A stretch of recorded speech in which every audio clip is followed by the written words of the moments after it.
इस सरकार ने पिछले 5 साल में जो अपना घोषणा पत्र जारी किया था उसमें ये कहा गया था कि 2022 तक किसानों की आय दोगुनी हो जाएगी। आज हम 2022 में हैं, 6वां बजट पेश हो रहा है।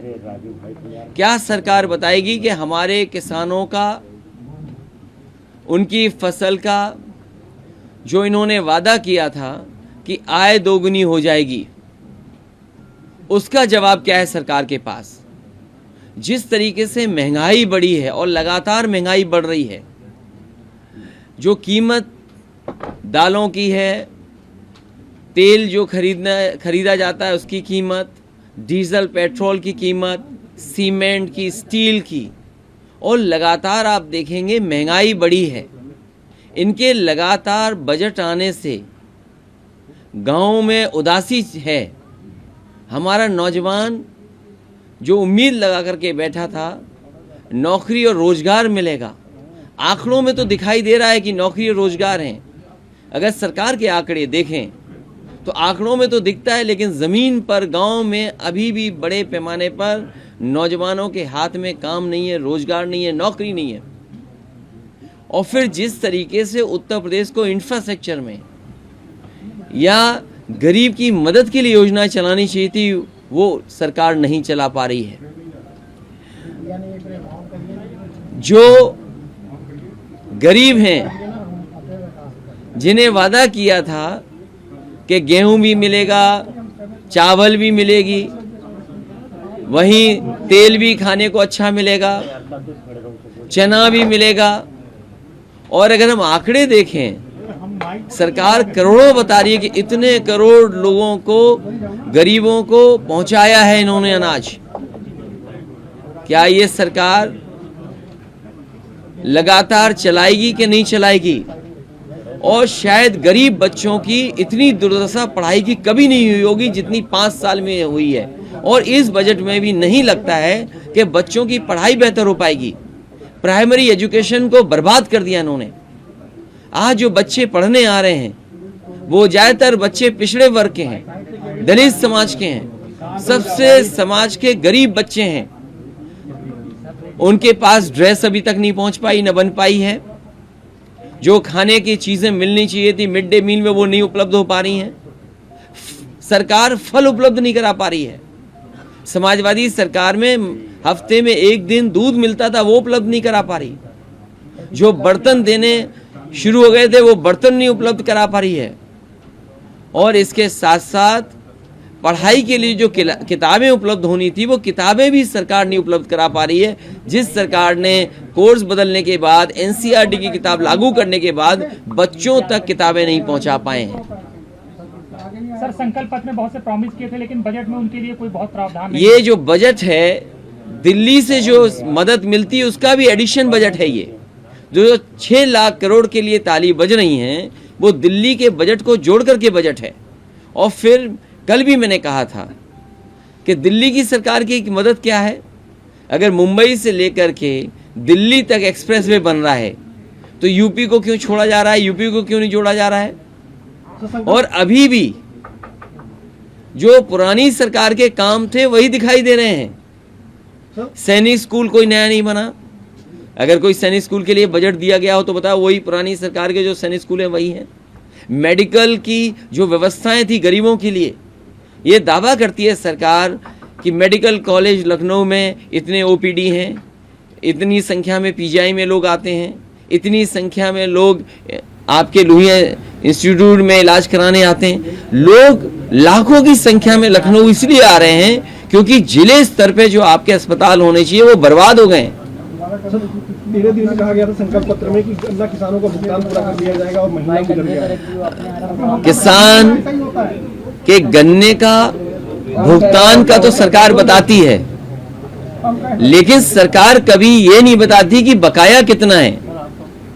क्या इस बजट में किसानों का अभी तक जो बकाया है पैसा वो मिल जाएगा? सरकारी सहकारी चीनी मिलों का तो सरकार बजट में रखे, लेकिन जो प्राइवेट मिल हैं उनका पैसे का भुगतान कब तक हो जाएगा? इस बजट में समाजवादियों ने सपना देखा था कि हमारे गरीबों की दवाई के साथ साथ इलाज और बिजली भी फ्री होगी। 300 यूनिट फ्री बिजली का वादा किया था, लेकिन इस सरकार तो लगातार महंगाई बढ़ा रही है। कहा जा रहा है गड्ढा मुक्ति के लिए एक्सप्रेसवे के लिए और बजट लाया जा रहा है और एक्सप्रेसवे बनाए जाएंगे उत्तर प्रदेश। जो राइडिंग क्वालिटी पिछले एक्सप्रेसवे की थी वो एक्सप्रेसवे की क्वालिटी नहीं है। और जहां छुट्टा जानवर गौवंश सेवा की, गाय सेवा की बात कही, वहीं दबाव बना रही है सरकार के लोग भूसा दान दें। कोई सोच सकता है कि जब बजट पेश होना है, बजट में ये चीजें शामिल हों, लेकिन सरकार भूसा तक उपलब्ध नहीं करा पा रही है और भूसा के लिए भी जबरदस्ती दान चाहती है कि लोग दान करें। महिला हेल्प डेस्क खोलने की बात कही जा रही है। कुल मिलाकर बजट लेके पिछले 5 साल में धोखा मिला। ये आंकड़ों का एक मखर जाल है जिसमें आप ढूंढते रहिए आपके लिए क्या है, आप ढूंढते रहेंगे आपको मिलेगा नहीं आपके लिए क्या है। सवाल ये है कि किसान की आय दोगुनी कब होगी, हमारे उत्तर प्रदेश के नौजवान उनको नौकरी रोजगार कब मिलेगा। आज भी बड़े पैमाने पर भर्तियां सरकार नहीं कर पाई, पेपर आउट हुए। और एसआई जैसी भर्ती सोचिए, इतनी तैयारी के साथ की गई हो और उसमें घोटाला हो गया हो। 100 के लगभग लोग पकड़े जा चुके हैं। अगर 100 तक के लोग पकड़े जा चुके हैं, सरकार ये जानती है कि एसआई भर्ती में करप्शन हुआ है, इलीगल मीन से लोगों को पास किया गया है, तो इस परीक्षा को कैंसिल क्यों नहीं कर रहे? महिला सुरक्षा के लिए महिला डेस्क खोलने की बात कही जा रही है, सरकार बजट में बता रही है। जो अनुदान है दिया जाना था वो इस बार बजट में चर्चा नहीं। किस चीज का अनुदान मदरसे की आपके समय में 125 करीब 150 ऐसे थे। देखिए, मैंने तभी आपसे कहा कि ये बजट छठा है, लेकिन इस छठे बजट में सब कुछ घटा है। लेकिन सुरेश खन्ना तो कह रहे हैं कि 16% 2016 में बेरोजगारी था, अब जो है 2.9 हो गया है। मैं आपका धन्यवाद देता हूं, क्योंकि ये जो 2 टर्म्स हैं, अनएम्प्लॉयमेंट रेट और एम्प्लॉयमेंट रेट, जिस तरीके से सरकार हमेशा ये बताती है कि गन्ने का भुगतान इतना हुआ है, लेकिन सरकार बकाया नहीं बताती है। इसी तरह सरकार हमेशा ये कहती है अनएम्प्लॉयमेंट रेट हमारा ये है, लेकिन एम्प्लॉयमेंट रेट क्या है? सर कहा जा रहा है महिलाओं के लिए महिला डेस्क खोला जाएगा, सुरक्षा बढ़ाई जाएगी और सुरक्षित महिलाओं की जाएगा उत्तर प्रदेश में। इस सरकार ने पिंक बूथ बनवाए, 1090 का बजट बर्बाद कर दिया, आशा ज्योति केंद्र बर्बाद कर दिए, 181 में जो पर्याप्त बजट होना चाहिए वो भी नहीं है। आज सबसे ज्यादा एनसीआरबी के आंकड़े कहते हैं, जो एनसीआरबी के आंकड़े कहते हैं वो ये कहते हैं कि सबसे ज्यादा महिलाओं पर, बच्चियों पे घटनाएं अगर कहीं हो रही तो उत्तर प्रदेश नंबर 1 है। और दूसरा जो पिछले साल का आंकड़ा है, अगर उस आंकड़े को आप देखेंगे तो सबसे ज्यादा हत्याएं अगर किसी प्रदेश में हुई हैं तो वो उत्तर प्रदेश में हुई हैं। ये एनसीआरबी का डाटा कहता है। 12 लाख टैबलेट देने की बात कही जा रही है, तो कहा जा रहा है बजट में 12 लाख टैबलेट का प्रावधान है। जिस सरकार ने लैपटॉप में नौजवानों को धोखा दिया हो, जिस सरकार ने स्मार्टफोन में धोखा सरकार को दिया हो, उस सरकार से क्या उम्मीद करेंगे आप? 10 में कितने नंबर देंगे? क्या रेट करेंगे? मैंने आपसे कहा है ये छठा बजट है और सब कुछ घटा है इसमें। परसेंटेज क्या होगा? 10 में कितना नंबर देना है? और ये बजट नहीं, ये बंटवारा है।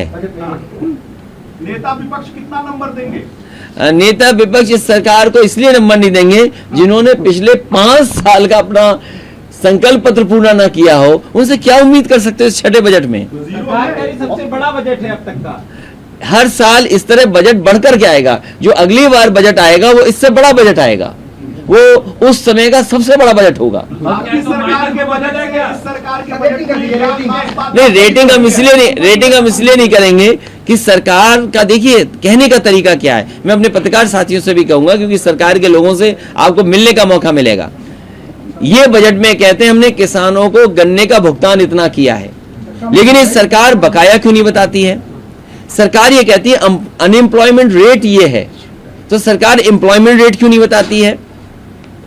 सरकार कह रही है आत्मनिर्भर बनाने का बजट है उत्तर प्रदेश के लिए। आत्मनिर्भर तो है ही नौजवान, जिन पे नौकरी और रोजगार है ही नहीं किसी पर।